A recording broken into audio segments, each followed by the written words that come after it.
Unit 4. Great Ideas. Track 37. Great ideas are generated in different ways. Sometimes an idea may simply be when a company takes advantage of an opportunity to extend its product range, to offer more choice to existing customers. Or a great idea could allow a company to enter a market which was closed to it before. Companies which are prepared to spend a lot on R&D may make a breakthrough by having an original idea for a product which others later copy, for example, Sony and the Walkman. On the other hand, some products are developed in response to customer research. They come from customer ideas. These products are made to meet a need, to satisfy consumer demand. Or the product does something similar to another product, but faster, so it saves time. Some people will buy new products because the product raises their status, gives them a new, more upmarket image. Unit 4. Great Ideas. Track 38.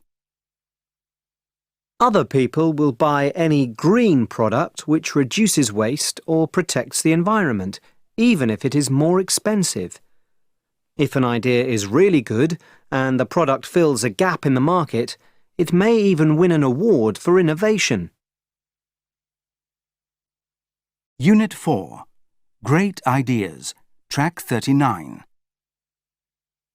In your opinion, what were the best business ideas of the last 15 years? I thought about this for quite a long time, and in my opinion, it's a service and two products. The first is eBay. And this works for me because it provides individuals and small businesses with a channel to market that didn't exist before. It started in the dot-com boom and has been extremely successful with a turnover in 2009 of $2.4 billion. It's not a new idea though. Running an auction is almost as old as society. It's based on a model of traditional auctions. It's just transferred the model and the thinking to a different environment. My second is the product, and it's a USB stick for computers or plug-and-play devices. This enabled data and pictures to be easily transportable and satisfied a demand for easy portability from computer to computer. The amount of data that can be transported now is enormous, and it had the huge benefit of meaning that you didn't have to take your portable computer with you everywhere. So it satisfied a basic customer need. The technology itself also enabled a lot of other devices. The final one is the digital camera. I'm not sure if it's strictly an invention of the last 15 years or if it's just become a mass market item. But it's revolutionized photography, and it's now incorporated into many other devices as a free gift, like mobile phones or PCs. And again, it satisfied a customer demand to share pictures and images quickly and easily. Unit 4. Great Ideas. Track 40. Do companies spend enough time on research and development? I think this depends very much on the industry. There are some product-based companies, like pharmaceuticals and high-tech companies, that spend an enormous amount of time and money on research and development. Nearly 25% of the costs of sale, for example, at Ericsson, the Finnish mobile phone company, are on research and development. I strongly believe that most companies can benefit from using information and relationships within their own company to actually develop new products and services. My definition of innovation is to look at what everybody else sees and see something different. So that might mean looking at what you already do and looking at where you can do it slightly differently to increase your product range, or extending your products into new markets. This can save time and money. Unit 4. Great Ideas. Track 41. Okay, everyone, let's begin, shall we? Our main purpose is to decide the date of the launch for our new product, DM2000. After that, we've got to decide the recommended retail price for the phone and talk about our marketing plans, okay? May, what's your opinion? Should we launch in June or September? Personally, I'm in favor of June. Let's get into the market early and surprise our competitors. It could give us a big advantage. It might even force them to bring out their new phones earlier. I mean, before they're really ready to do so. Thanks, May. What do the rest of you think? Chang, how do you feel about this? Well, I'm not sure about June, really. I think it's too early. In fact, far too early. We need more time to plan our marketing.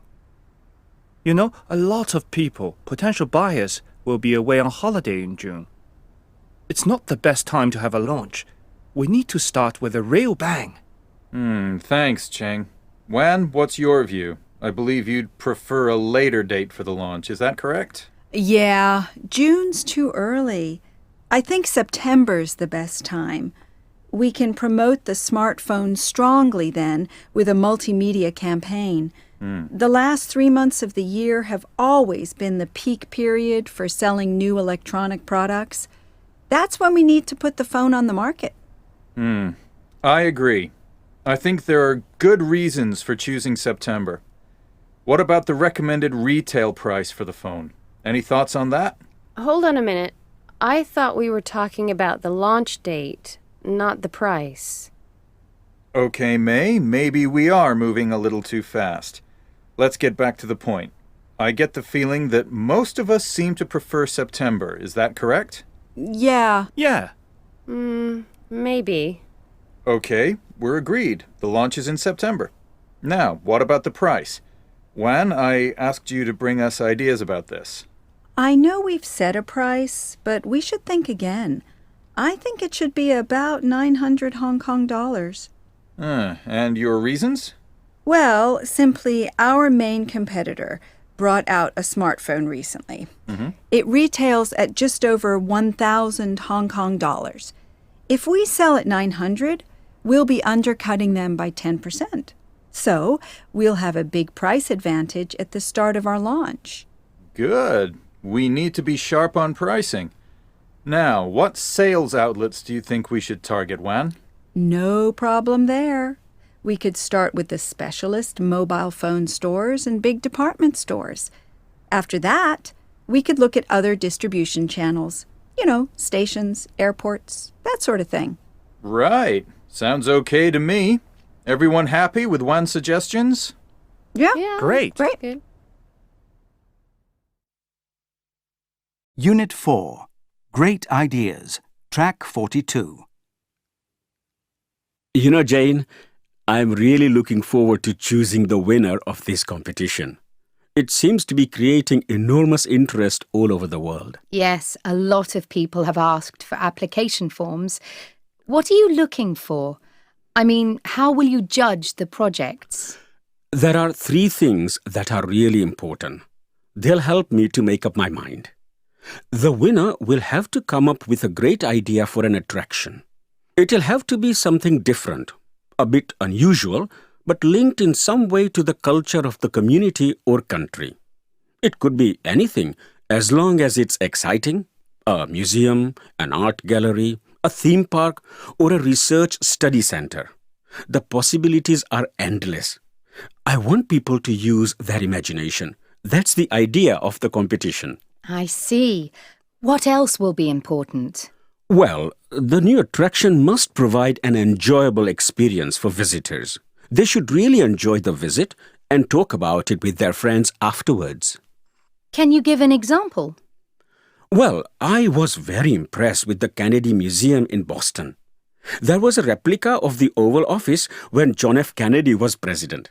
There are a lot of interesting exhibits, including the rocking chair he used to sit in. Sounds fascinating. I'll visit it if I ever get to that part of the world. One other thing that's important, Jane.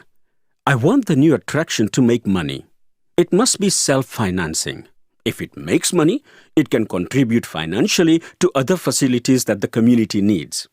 It shouldn't have to receive local government funds once it's been set up. The winner will have to come up with lots of ideas on how it can make money. I want it to be a commercial proposition. Leave a like and subscribe.